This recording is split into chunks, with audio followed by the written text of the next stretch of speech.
নফসের যারা দাসত্ব করবে, মন যা চায় তাই করবে, এমন আচরণ যদি কেউ করে আল্লাহ তাকে জাহান্নামের গর্তের মধ্যে ঢুকায় দিবেন। দেখেন না, কিছু কিছু যুবক আছে গার্লস স্কুলের সামনে গিয়ে এতিমের মতো বসে থাকে। আছে না নাই?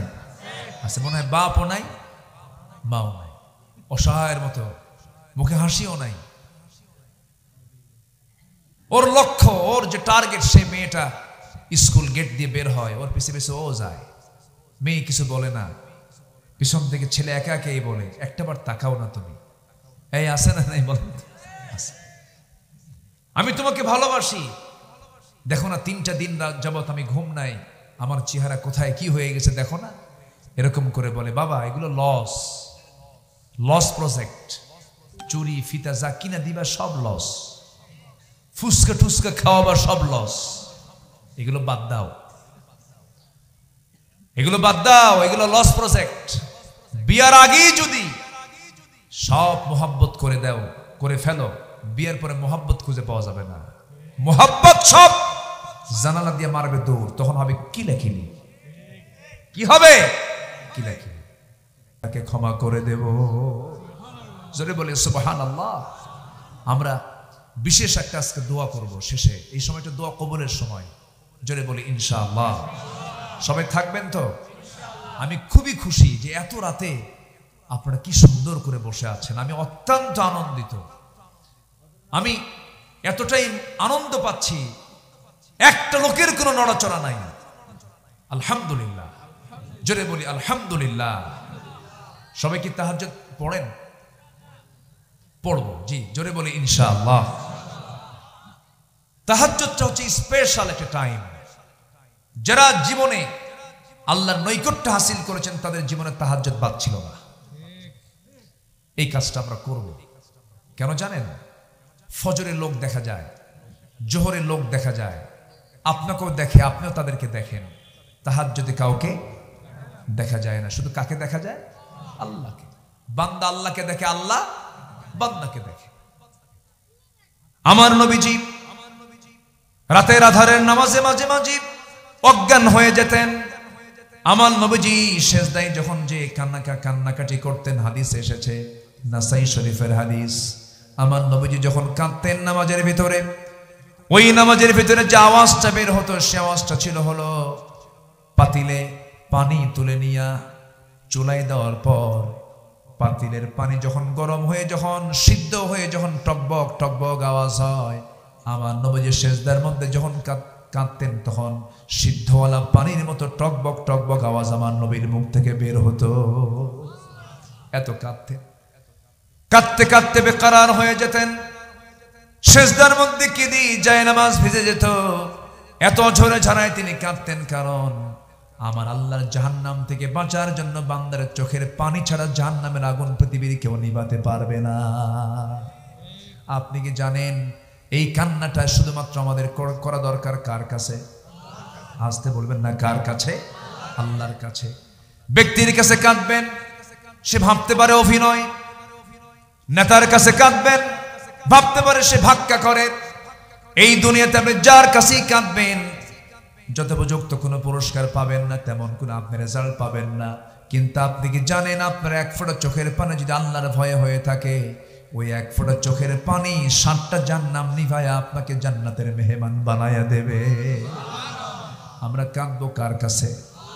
আসতে বলবো না, কাঁদবো কার কাছে? আল্লাহর কাছে আমরা কাঁদবো, আল্লাহর কাছে আমরা বলবো। আমার বন্ধুগণ, রাসূল কেঁদেছেন সবচাইতে বেশি, সেজদায় পড়ে পড়ে কাঁদতে কাঁদতে অস্থির হয়ে গেছেন। তবে বেশি কেঁদেছেন নিজের জন্য না উম্মতের জন্য? বলেন। আমার জন্য বেশি কেঁদেছেন তিনি, আমার জন্য।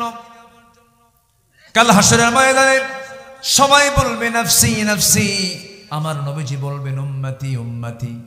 কাল হাসরের ময়দানে সবাই বলবে, নিজেকে নিজেকে নিয়ে ব্যস্ত হয়ে পড়বে। আমার নবীজি তার উম্মতকে নিয়ে ব্যস্ত হয়ে পড়বেন। আমার নবীজির সেই দিন যে সুপারিশগুলো করবেন, সব সুপারিশ গ্রহণ করবেন তিনি আমার কে। এই জন্য সেই নবীর প্রতি মহাব্বত রাখার দরকার আছে না নাই? প্রথম মহাব্বত আমরা কার সঙ্গে করব? আসতে বলবেন না, কার সঙ্গে করব? দ্বিতীয় মোহাব্বত হবে মুহাম্মদ সাল্লাল্লাহু আলাইহি ওয়াসাল্লাম। রাসূলকে স্বপ্নে দেখার ইচ্ছা আছে না নাই? আসতে শুনলাম কিন্তু সবার কি নবীকে স্বপ্নে দেখার ইচ্ছা আছে? দেখতে চান? দেখা কঠিন না সহজ? সহজ, সহজ। কে বলেছে কঠিন? কোনো কঠিন নাই। রাসূলকে স্বপ্নে দেখতেই হবে, রাসূলকে স্বপ্ন আমাকে পেতেই হবে। এই চিন্তা, এই ইরাদা আপনি পোষণ করবেন। রাসূলকে স্বপ্নে দেখার জন্য একটা আমল আমি আপনাকে শিখিয়ে দিলাম, এই আমলটা লালন করবেন। রাতের বেলা যখন ঘুমাতে যাব আমরা, ওযু ছাড়া না, ওযু সহ। বলেন বলেন বলেন বলেন। ওযু মানে হলো নামাজ, ওযু মানে অন্তত 2 রাকাত নামাজ। ওযু করে শুয়ে পড়লাম, শুয়ে পড়ার সময় সূরা ফাতিহা পড়লাম, আয়াতুল কুরসি পড়লাম, ফালাক পড়লাম, নাস পড়লাম, ইখলাস পড়লাম। ঘুমোতে ঘুমোতে যদি কোনো বান্দা শর্ট দরুদ যদি সাল্লাল্লাহু আলাইহি সাল্লাম পড়তে পড়তে যদি ঘুমিয়ে পড়ে, এমন দরুদ যদি নিয়মিত আদায় করতে পারে, আল্লাহর কসম করে বলি সেই বান্দার নসিবে রাসূলকে স্বপ্নে দেখা জুটে যাবে। আল্লাহু আকবার বলেন। কেন দেখবেন না আপনি? চেষ্টা করতে হবে তো। আছে না ইচ্ছে ইনশাআল্লাহ? আমার বড় একটা আকাঙ্ক্ষা কি জানেন? আমার মামা এখানে আছেন। আমার মনটা চায় কি জানেন? আমার মৃত্যু যদি নবীর কবরের পাশে হতো, মদিনায় যদি হতো। আমার জীবনের একটা শখ এটা, রাসূলের শহরে যদি আমার মৃত্যুটা হতো। ভাইরে, এই পৃথিবীতে বন্ধু কিন্তু কেউ না, কেউ না। কে বলেছে বউ, কে বলেছে ছেলে, কে বলেছে মেয়ে? কেউ না আমার বন্ধু। 1 নম্বর বন্ধু তিনি কে? আসতে বলবেন না, কে? আল্লাহ। নাম্বার 2 যিনি, তিনি হচ্ছেন মুহাম্মদ সাল্লাল্লাহু আলাইহি ওয়াসাল্লাম। আমার আল্লাহকে আখিরাতে লাগবে, আমার রাসূলকেও লাগবে। দুনিয়ার কাউকে লাগবে? কেউ আসছে আমার কোনো কাজে আসবে? আসবে না। দুনিয়ার মানুষ আল্লাহ রাব্বুল আলামিন কি বললেন? ইয়াউমা ইয়াফিরুল মারউ মিন আখিহি ওয়া উম্মিহি ওয়া আবিহি ওয়া সাহিবাতিহি ওয়া বানিহি। এই কিয়ামতের দিন ভাই ভাই থেকে পালাবে, বাবা সন্তান থেকে পালাবে, মা সন্তান থেকে পালাবে। কেউ কাউকে চিনবে না, পরিচয় দেবে না। কিন্তু সেই দিন আমি যদি নবীজির যদি খাঁটি উম্মত হতে পারি, আমার নবীজি আমাকে ছাড়া তিনি কখনো একা জান্নাতে যাবেন না। আল্লাহু আকবার বলেন। আমার নবীজি একদিন সাহাবায়ে কেরাম কি আবেগঘন মুহূর্তে বলছেন, সাহাবীরা আমি মনে হয় বেশি দিন বাঁচবো না, দুনিয়া থেকে বিদায় নিয়ে নেব। তোমাদেরকে কিছু কথা বলে যাই, তোমরা যদি আমাকে হাসরের ময়দানে কোথাও যদি না পাও, তোমরা আমাকে 3টা জায়গায় যে কোনো একটা জায়গায় পাবে। সাহাবায়ে কেরাম বললেন, ইয়া রাসূলুল্লাহ, ওই 3 জায়গাগুলো কি আমাদেরকে একটু শিখিয়ে দেন। রাসূল বললেন, 1 নাম্বার তোমরা মিজানের পাল্লায় আমাকে খুঁজবে, সেখানে যদি না পাও পুলসিরাতে খুঁজবে, সেখানেও যদি না পাও। নাম্বার 3 হাউজে কাউসারে খুঁজবে, সেখানে আমার সঙ্গে যদি সাক্ষাৎ হয়ে যায়, জান্নাতের পেয়ালা দিয়া ওই হাউজে কাউসার থেকে পানি তুলে তোমাকে পান করাইয়া দেব, জন্মের তৃষ্ণা নিবারণ হয়ে যাবে, আমি তুমি একসঙ্গে আল্লাহর জান্নাতে ঢুকে যাব। সবাই কি জান্নাত পেতে চান ভাই? সবাই কি জান্নাত পেতে চান? রাসূলকে মোহাব্বত করতে হবে, নবীর সুন্নাহর দিকে যেতে হবে। আমার নবীর কাছে যখন একটা আয়াত নাযিল হলো, আল-ইয়াওমা আকমালতু লাকুম দীনাকুম ওয়া আতমামতু আলাইকুম নি'মাতি ওয়া রাদিতু লাকুমুল ইসলাম দীনা। জোরে বলুন আল্লাহু আকবার। এই আয়াতটা যখন নাযিল হয়ে গেল, আমার নবীজি এই আয়াতটা যখন শোনায় দিলেন, সাহাবাদের ভিতরে আনন্দের জোয়ার সৃষ্টি হয়ে গেল। সব সাহাবীদের মুখে হাসির ঝিলিক দেখা দিচ্ছিল, কারণ আল্লাহ পাক সাহাবীদের প্রতি রাজি হয়ে গেছেন। ইসলামটা পরিপূর্ণ আকার ধারণ করেছে, ইসলাম পরিপূর্ণতা পেয়েছে। আমার নবীর উপরে যখন এই আয়াতটা যখন নাযিল হয়ে গেছে, সবার মধ্যে আনন্দের জোয়ার ভাসে। কিন্তু বয়োবৃদ্ধ জ্ঞানবৃদ্ধ সাইয়েদনা আবু বকর সিদ্দিক রাদিয়াল্লাহু তাআলা আনহু সবার আড়ালে একটা আড়ালে যে তিনি ডুকরে ডুকরে কাঁদতেছেন। সবাই এসে বলছে, আবু বকর, আজকে তো আমাদের জন্য আনন্দের আয়াত নাজিল হয়ে গেছে, আল্লাহ আমাদের প্রতি রাজি খুশি হয়ে গেছেন, তুমি কান্দো কেন? সঙ্গে সঙ্গে তিনি বলছেন, ভাইরা রে, এই আয়াত যদি আমাদের জন্য আনন্দের বন্যা বয়ে এনেছে, কিন্তু আমি কান্নার কারণ হলো দিন যেহেতু পরিপূর্ণ হয়ে গেছে, আমার প্রাণের চেয়ে প্রিয় রাসূল আর দুনিয়াতে থাকবেন না। রাসূল দুনিয়া থেকে বিদায় নিবেন। একই আয়াত, এক আয়াতে সাহাবীরা আনন্দ করতেছে, আরেকজন সাহাবী কান্না করছেন। সবাইকে আয়াতের অর্থ এক বুঝতেন নাকি? না। সাইয়েদনা আবু বকর কাঁদতেছেন নবীর মোহাব্বতে। আমার নবীর সামনে একদিন তিনি বসে আছেন। রাসূল বলছেন, ও আবু বকর, তোমার কাছে তিনটা জিনিস প্রিয়, কি কি বলো তো?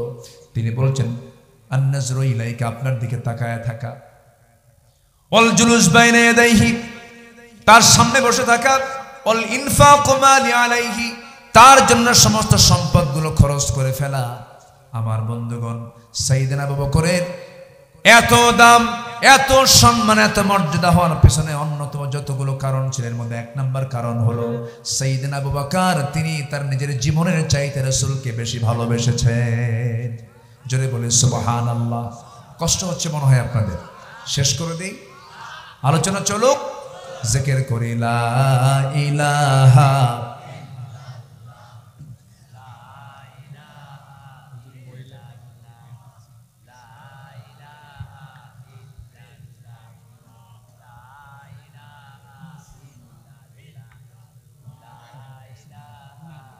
আরো জোরে লা ইলাহা।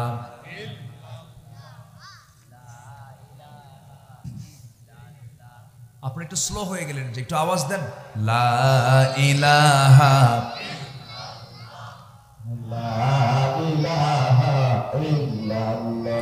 আরো জোরে লা ইলাহা,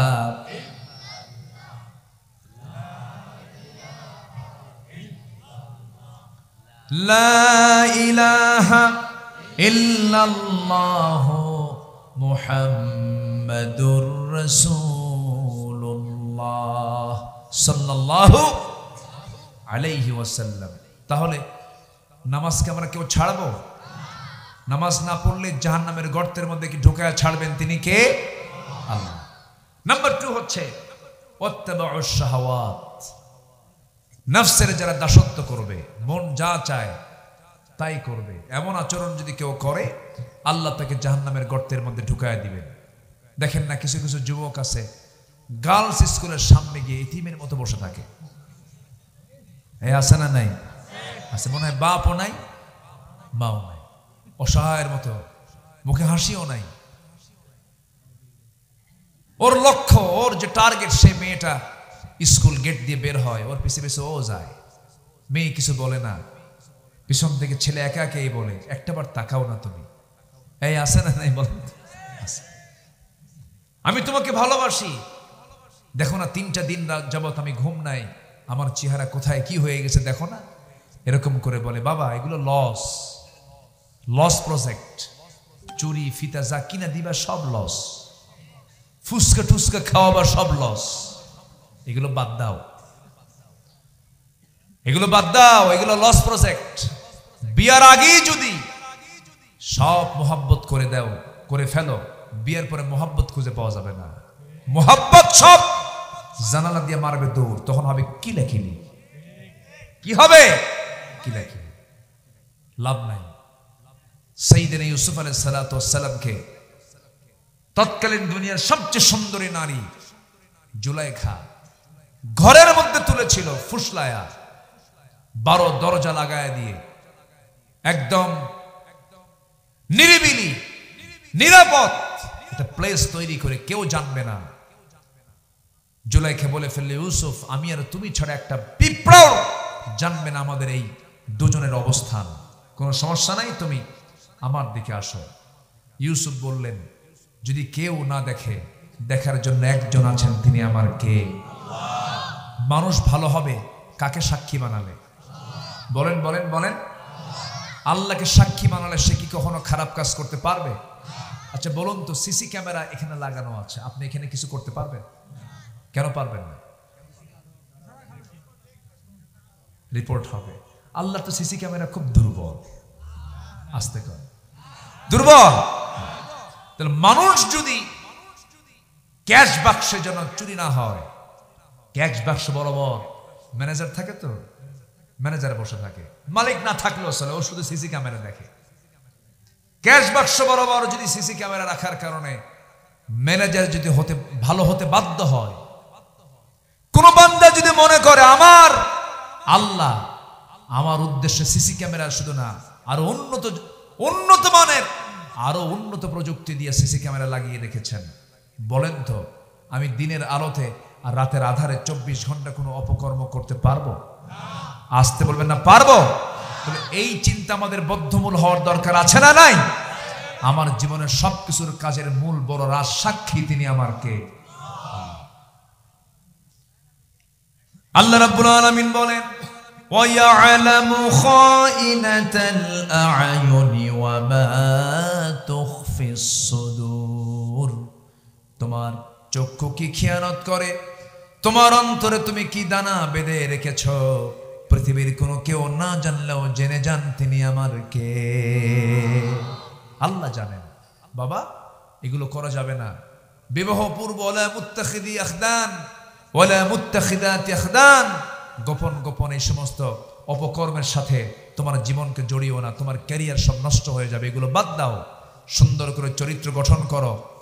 বিয়ের প্রয়োজন হলে পরিবারকে বলো, পিছনের দরজাতে না গিয়ে ডাইরেক্ট বাবার মাধ্যম দিয়ে প্রস্তাব দিয়ে দাও। কি আসতে কয় কি ঠিক কিনা? হ্যাঁ, এগুলো ঠিক যেন থাকে, আকাম কুকাম করা যাবে না। আবার কিছু বাপও আছে, কিছু ছেলে আছে প্রস্তাব দেয়, বাবাকে বলে বাবা বয়স হয়ে গেছে বিয়ে করাও। বাপ চোখ এরকম গরুর মতো বানায় বলে নিজের পায়ে আগে দাঁড়া। আছে না নাই? আচ্ছা ও কি অন্যের পায়ে দাঁড়ায় আছে? যে এটা বলা শিখছে যে বিয়ে করাও, ও কি বোঝে না? আজ থেকে বোঝে না? বোঝে, কিন্তু বাপ বোঝে না। কিছু কিছু বাপ আছে বোঝে না। কিছু কিছু যুবকের বিয়ে করতে 50 বছর লেগে যায়। 50 বছরে যদি বিয়েই করে, বাচ্চার বাপ হলো 60 বছরে। 60 বছর বয়সে যদি কোনো বাপ যদি তার ছেলেকে নিয়ে রাস্তায় হাঁটে, ছেলেকে দেখে বলবে এই ছেলেটা তোমার দাদা না নানা? কি আমি কি ভুল বললাম? কি দরকার এগুলো? তোমার জীবন তোমার সাজিয়ে, জীবন সাজিয়ে বিয়ে নয়, বিয়ে করে সাজাও। কি কথা কি ক্লিয়ার? সাজায় নিয়ে বিয়ে নয়, বিয়ে করে সাজাও, এটা নিয়ম। যুবকরা তো খুশি হওয়ার কথা। যে যুবক এই কথা কয়ে খুশি হয় না, ওর তো ঠিক নাই।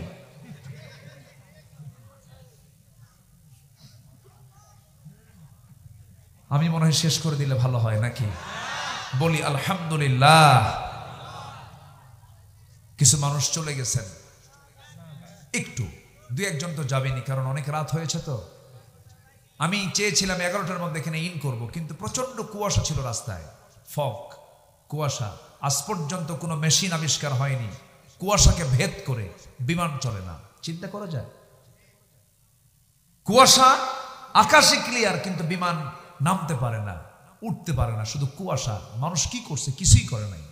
কি করছে মানুষ? কুয়াশার কাছে অসহায়। শুধু ঘন কুয়াশা হলে পরে 100 কিলোমিটার বেগে যে গাড়ি চলে ভ্যানের মতো যায় না।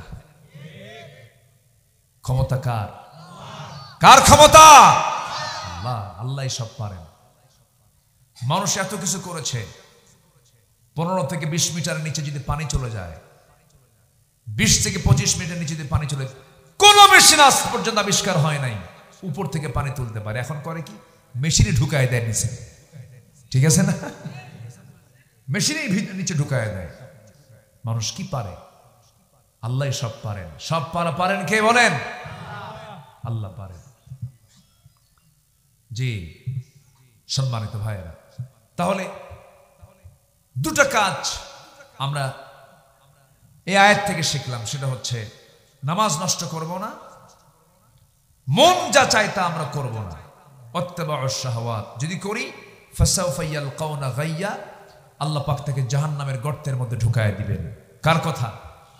আল্লাহর কথা। এরপরে আবার এত ভয়ঙ্কর কথা বলার পরে আল্লাহ পাক আবার বলতেছেন ইল্লা, তারা ছাড়া। দেখেন একটা সান্ত্বনা দিচ্ছেন, কিছুক্ষণ আগে ভয়ঙ্কর কথা, এখন বলছেন বান্দা না আমি তোমাকে আশার বাণী কিছু শোনায় দিচ্ছিস, তুমি এটা আমল করো, আমি তোমাকে জান্নাত দিয়ে দেব। জোরে করো সুবহানাল্লাহ। আল্লাহ রাব্বুল আলামিন এবার বলছেন বান্দা আমি তোমাকে জান্নাত দিয়ে দেব, এই দুইটা কাজ তুমি বাদ দেবে এবং সাথে তুমি কি করবে, ইল্লা মান তাবা ওয়া আমানা ওয়া আমিলা সালিহান ফাউলাইকা ইয়াদখুলুনাল জান্নাতা ওয়া লা ইউযলামুনা শাইআ। জোরে বলুন আল্লাহু আকবার।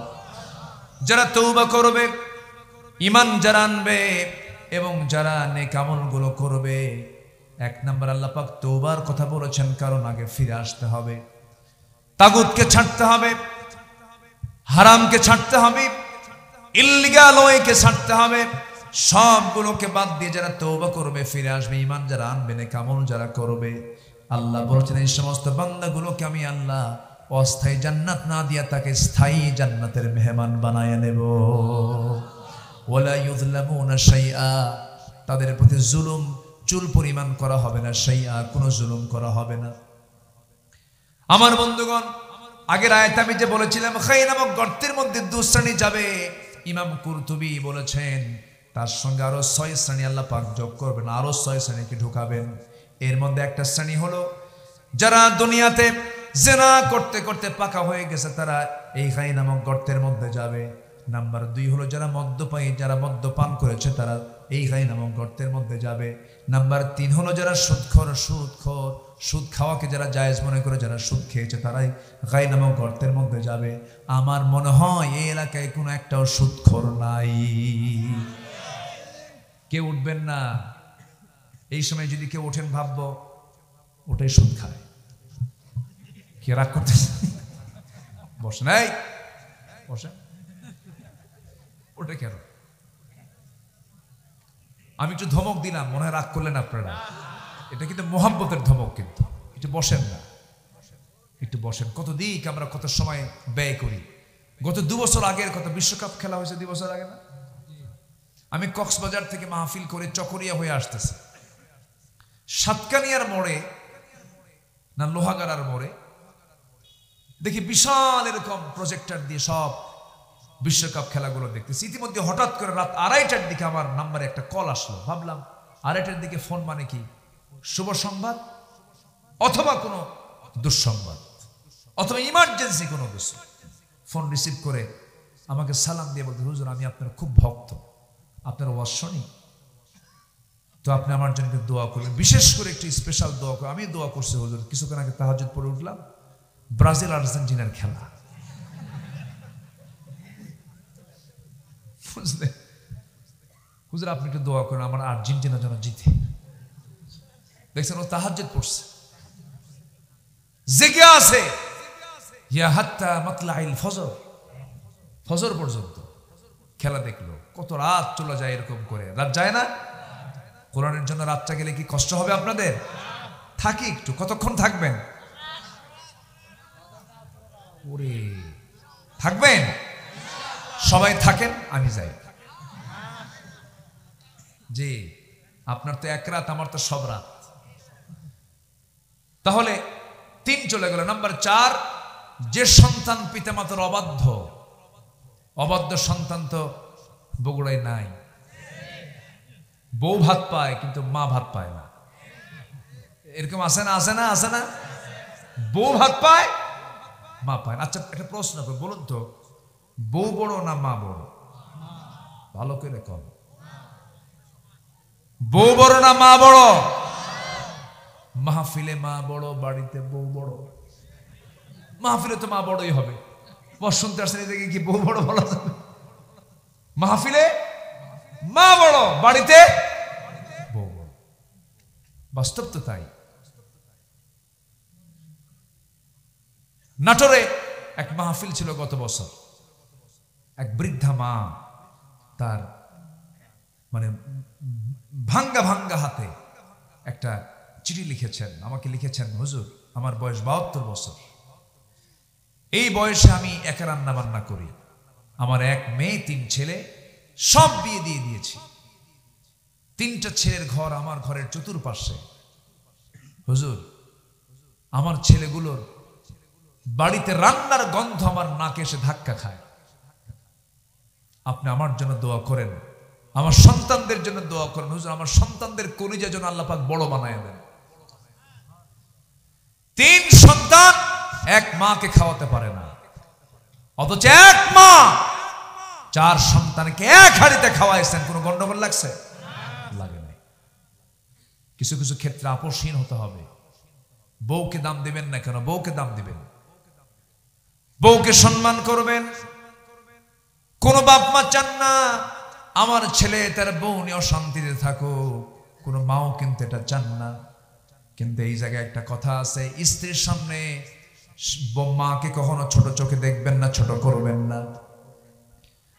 আবার মার সামনে স্ত্রীকে খাটো করবেন না, দুজনকে ব্যালেন্স করবেন।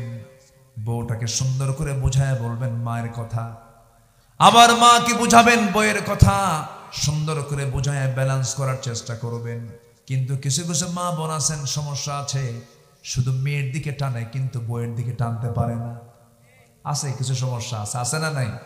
আচ্ছা, বলে আমার মেয়ের জামাই এত ভালো, আমার জামাই যে পাইছি না, এরকম জামাই লাখে একটা মেলে না। কেন? জামাই আমার খুব ভালো, আমার মেয়ের কাপড় চোপড়ও ধুয়ে দেয়। কি কথা কি বুঝতেছেন?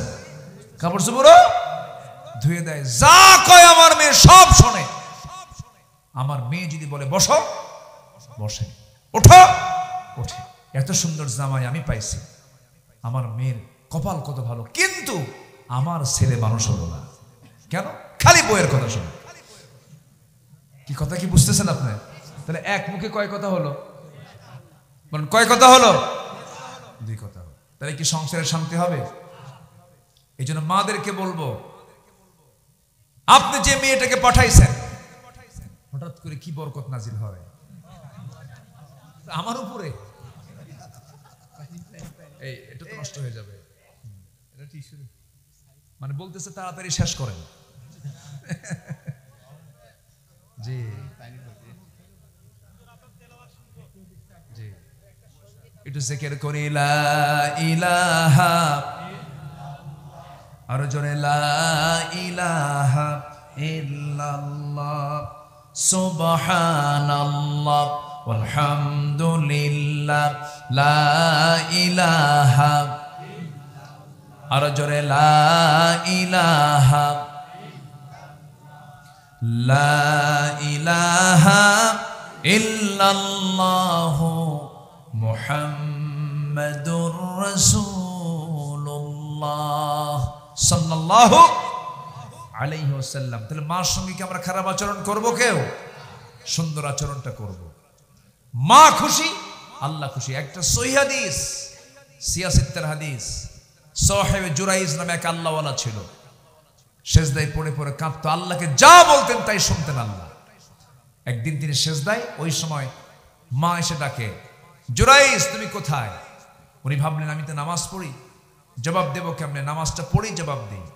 মা খেপে গিয়ে এক পর্যায়ে বলেই ফেললেন, তুই আমার ডাকে সাড়া দিলি না, তোর কপালে যেন এক অনিষ্ঠ নারীর, এক খারাপ নারীর অনিষ্টতা যেন তোর জীবনে একটা স্পর্শ পায়, খারাপ নারীর কুমন্ত্রণা না পাওয়া পর্যন্ত যেন তোর মরণ না হয়। এমন একটা কথা মার মুখ থেকে হঠাৎ করে বের হয়ে গেছে, দোয়া গেছে কবুল হয়া। ওই শহরের এক নারী করলো কি, হঠাৎ করে বলে ফেললো যে আমার যে পেটের বাচ্চা যে তোমরা দেখতে পাচ্ছ ভূমিষ্ঠ হয়েছে, এটা হলো ওই আল্লাহওয়ালা সাহেবে জুরাইজের সন্তান, এটা ও আমার সঙ্গে জেনা করছে। যেরকম নাউজুবিল্লাহ। গোটা শহরের সব মানুষ এসে সাহেবে জুরাইজকে বলছে, তোমাকে বিশ্বাস করেছিলাম, তুমি তো আমাদের বিশ্বাসে ভাঙ্গন সৃষ্টি করে দিয়েছো। ওই মহিলা বলছে এই সন্তান নাকি তোমার। এক পর্যায়ে তাকে হ্যাস্তন্যাস্ত করে ফেললো। শেষ পর্যন্ত তিনি বললেন, শোনো, যে মহিলা বলেছে তার সন্তান আমার সন্তান, তাকে ডেকে আনো, সন্তান সহ হাজির করো। হাজির করা হলো। সেই সময় হাদিস এসেছে, ওই সময় আল্লাহর ওলি ওই বান্দাটা সাহেবে জুরাইজ শহরবাসীর সামনে, ওই মহিলার সামনে তার কোলের সন্তানকে প্রশ্ন করতেছেন, হে কোলের সন্তান নবজাতক, তোর পরিচয়টা কি তুই বলে দে। সঙ্গে সঙ্গে তার জবান খুলে গেছে, সে বলে ফেলতেছে, আমি সাহেবে জুরাইজের সন্তান নই, আমি হলাম অমুক রাখালের সন্তান। আল্লাহু আকবার বলেন। এই পৃথিবীতে তিনজন নবজাতক দোলনায় কথা বলেছে, এর মধ্যে একজন শিশু, বনী ইসরাইলের শিশু। আরেকজন হলেন একজন নবী, যার মা হচ্ছেন মারিয়াম। ছেলের নাম কি? ঈসা আলাইহিস সালাতু ওয়াস সালাম। তিনি দোলনায় কথা বলেছেন, তিনি দোলনায় বলেছেন, ইন্নী আবদুল্লাহ আতানিয়াল কিতাব ওয়া জাআলানি নাবিয়্যা। আমি হলাম আল্লাহর বান্দা, আল্লাহ পাক আমাকে ইনজিল কিতাব দিয়েছেন, আমি হলাম আল্লাহর নবী। আল্লাহু আকবার বলেন। এই কথা বলা মাত্রই সব সত্য প্রকাশ হয়ে গেল। কিন্তু মাঝখান থেকে যে এই যে বিপদটা স্পর্শ করলো তাকে, একটা নারীর একটা ওয়াসওয়াসা তার জীবনে আসলো। এই বদ্দোয়া লেগেছিল। কার বদ্দোয়া? মায়ের বদ্দোয়া। অতএব সেই মায়ের বদ্দোয়া কি নেওয়া যাবে না। বুড়া মা যদি হয়ে যায়, মাকে কোলে নিবেন, মার কাছে গিয়ে বসবেন। মা তো বেশি কিছু চান না, মার পাশে বসে একটু আদর, যেমন করে ছোট্টবেলায় মা আপনাকে আদর করেছিলেন, আপনার মা আপনাকে স্নেহ করেছিলেন, যেমন করে আপনাকে আদর করেছেন, এমন করে মাকে পাশে বসায় নিয়ে যদি একটু আদর করতে পারেন, কোলে নিতে পারেন, কপালে চুমু দিতে পারেন, মা যদি দিল থেকে দোয়া করেন, আল্লাহর কসম করে বলি, দুনিয়ার হাজারো আলেম দোয়া করলে আপনি যে পুরস্কার পাবেন, তার চাইতে বড় পুরস্কার আমার আল্লাহর কাছে আপনার জন্য রয়ে গেছে। জোরে বলি সুবহানাল্লাহ। জি বসেন, অনেক রাত হয়েছে তো বুঝতে পারছি, কষ্ট হচ্ছে আপনাদের। নাম্বার 5 হলো যে মিথ্যা সাক্ষী দেবে, আল্লাহ পাক তাকে গর্তের মধ্যে ঢুকাবেন। নাম্বার 6 হলো যে নারী অপর সন্তানকে স্বামীর সন্তান বলে চালায় দেয়, মানে জেনার ফলে যে সন্তানটা আসে স্বামীর সন্তান বলে চালায় দেয়, এমন বহু জারো সন্তান কিন্তু বাংলার জমিনেও আছে। আছে না নাই? স্বামী একজন, সন্তান আরেকজনের। এই সমস্ত লোকগুলোকে আল্লাহ পাক জাহান্নামের গর্তের মধ্যে ঢুকাবেন। আল্লাহ পাক এই সমস্ত অপকর্ম থেকে আমাদেরকে হেফাজত করুন। জোরে বলি আমিন। কেউ যাবেন না, সবাই বসুন। এই মাহফিলটা প্রত্যেক বছর হোক, আপনারা চান না? সবার কাছে আমার একটু উদাত্ত আহ্বান থাকবে, যারা এসেছেন সবাই যে যা পারি কম বেশি আমরা একটু মাহফিলের জন্য আমরা কম বেশি সবাই দেব। জোরে বলি ইনশাআল্লাহ। চাদর যাচ্ছে, ব্যাগ যাচ্ছে, দিয়েছিলেন কি? দেওয়া হয়নি? আল্লাহ একটু মেহেরবানি করে চাদর যাবে, ব্যাগ যাবে, আমরা সবাই কম বেশি যে যা পারি আমরা দেব। মা বোনদের ভিতর থেকে যারা আছেন তাদের মধ্যে থেকে কিছু মা উঠে আপনারাও কালেকশন করুন, আমরা আল্লাহর ঘরের জন্য দেব। আল্লাহর ঘর না এটা? জি, আল্লাহর ঘরের জন্য আমরা দেব। মসজিদের উদ্যোগে মাহফিল আমরা সবাই দেব ইনশাআল্লাহ। আল্লাহ তুমি সবাইকে দেওয়ার তৌফিক দাও। জোরে বলি আল্লাহুম্মা আমিন। জিকির করে সুবহানাল্লাহ আলহামদুলিল্লাহ। হ্যাঁ, আরো জোরে লা ইলাহা। কোথায় ভলেন্টিয়াররা? কোথায়? চাদর নিয়ে, ব্যাগ নিয়ে সবাই নেমে যান, যে যা পারি আমরা সবাই দেব। জিকির করি লা ইলাহা।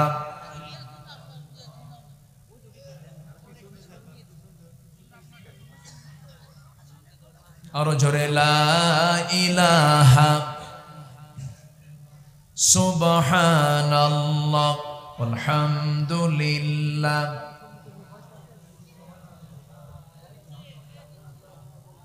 আরো জোরে লা ইলাহা।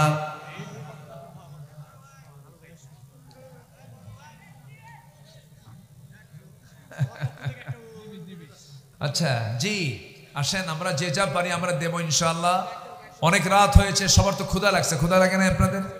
তাবারক তো করে নাই, এমনি মজা করে বললাম। এত লোকের আয়োজন করাও মুশকিল। জি, আমরা পেটের খোরাক না পেলেও কোরআনের খোরাক, দ্রুহের খোরাক আমরা নিয়ে যাচ্ছি। জোরে বলি আলহামদুলিল্লাহ। আল্লাহ কবুল করুন। জোরে বলি আমিন। কেউ উঠবেন না, আমরা সবাই একসাথে দোয়ায় শামিল হব। দোয়াটা কিন্তু মাহফিলের মূল একটা আকর্ষণ, কিন্তু দোয়া শেষে আমরা আল্লাহর কাছে চাবো। সবাইকে আল্লাহ পাক শেষ মোনাজাত পর্যন্ত থাকার তৌফিক দান করুন। জোরে বলি আমিন। জিকির করি লা ইলাহা।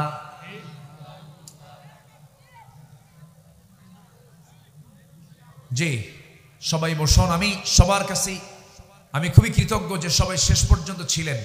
অনেক রাত, কিছু লোক উঠে গেছেন, ম্যাক্সিমাম সবাই ছিলেন। আলহামদুলিল্লাহ, তুমি সবার অংশগ্রহণকে নাজাতের কারণ বানায় দাও। জোরে বলি আমিন। মা বোনদের ভিতর থেকে যে যা পারেন সবাই দেবেন। আল্লাহ তুমি কারো দানকে তুমি আল্লাহ ফেরত দিও না। জোরে বলি আল্লাহুম্মা আমিন। সবাই বসেন, বসেন। এই যে ভাই বসে, কোমর লেগে গেছে, আমি বুঝতে পারতেছি কোমর লেগে গেছে, অনেকক্ষণ হলে বসে আছেন।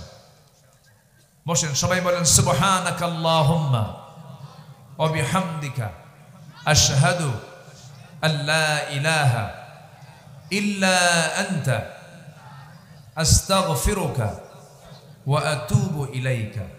চিৎকার মেরে বলি, ইয়া আল্লাহ, আমার জীবনের সগীরা কবীরা, ছোট বড় সব গুনাহ তুমি আল্লাহ মাফ করে দাও। জোরে বলুন ইয়া রাব্বাল আলামিন, ইয়া রাব্বাল আলামিন, ইয়া রাব্বাল আলামিন। জি, আমরা নামাজের মতো করে বসি, নামাজের মতো করে তাশাহুদের সূরাতে আমরা একটু বসে যাই। আমরা সোজা এখন চাইবো কার কাছে? আল্লাহর কাছে। একজন গজল শুনতে চেয়েছেন, শুনবেন? লিখেও দিয়েছেন, ধৈর্য ধারণ করার শক্তি দাও গো মেহেরবান আমায়, দাও গো মেহেরবান। ধৈর্য ধারণ করার শক্তি দাও গো মেহেরবান আমায়, দাও গো মেহেরবান। বুকের ভেতর ব্যথার নদী বইছে অবিরাম, বইছে বইছে অবিরাম। আধার আমার আলো দিয়ে কানায় কানায় দাও ভরিয়ে, আধার আমার আলো দিয়ে কানায় কানায় দাও ভরিয়ে। অন্তর জোড়ে দাও গো প্রভু, অন্তর জোড়ে দাও গো প্রভু। ভোরের পাখির গান, বুকের ভেতর ব্যথার নদী বইছে অবিরাম, বইছে বইছে অবিরাম। ধৈর্য ধারণ করার শক্তি দাও গো মেহেরবান আমায়, দাও গো মেহেরবান।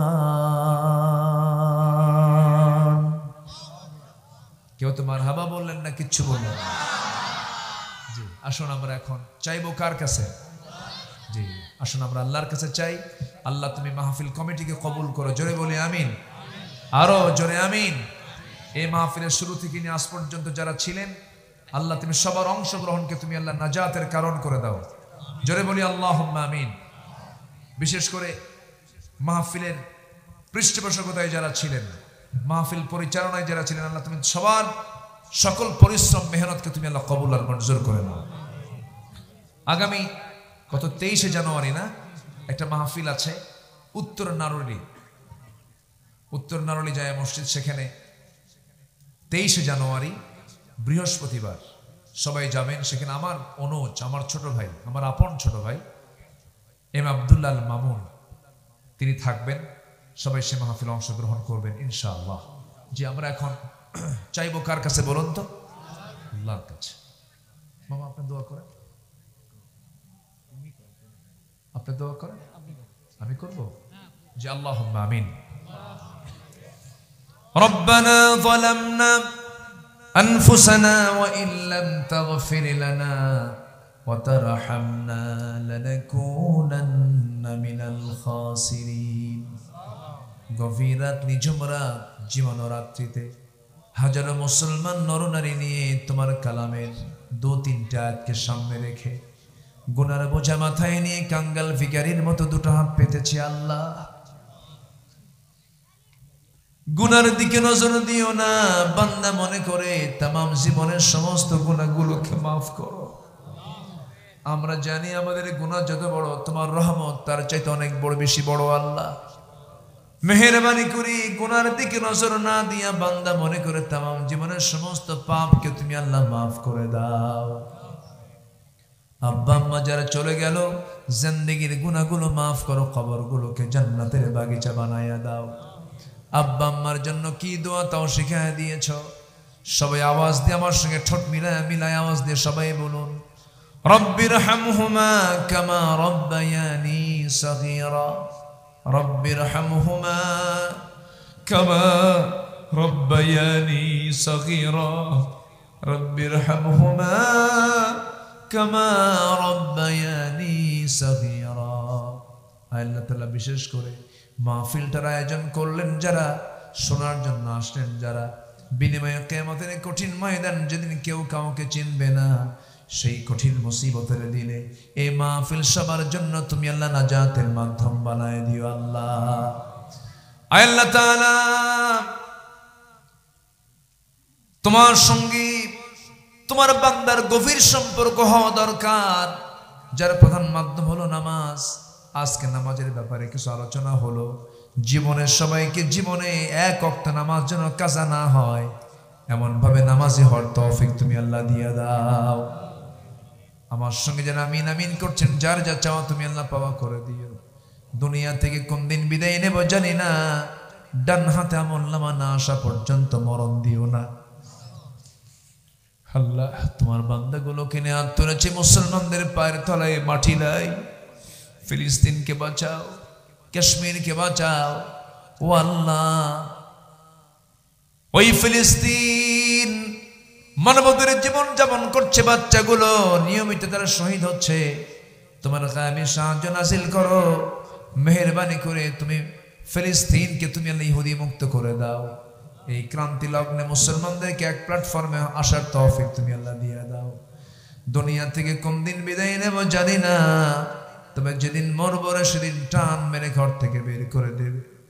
জীবনের শেষ গোসলটা হয়ে যাবে, মরাবো, সব দেখে দেখে চলে যাবে। আমাকে টেনে হেঁচড়ে কবরে শোয়া দেবে রে। 24 ঘন্টা যাবে না, মাথার চুলগুলো খসে খসে পড়বে।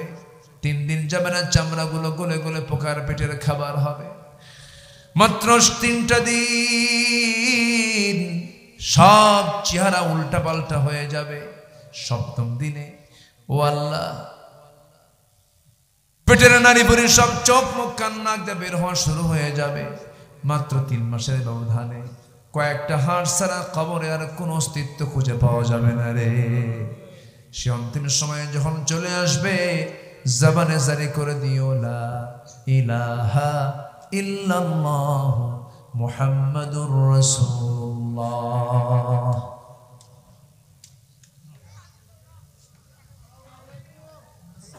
আসসালামু আলাইকুম ওয়া রাহমাতুল্লাহি ওয়া বারাকাতুহু।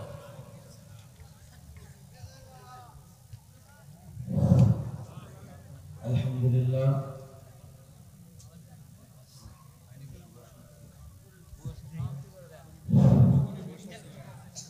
আমাদের সভা এই মাহফিলের সমাপ্তি ঘোষণা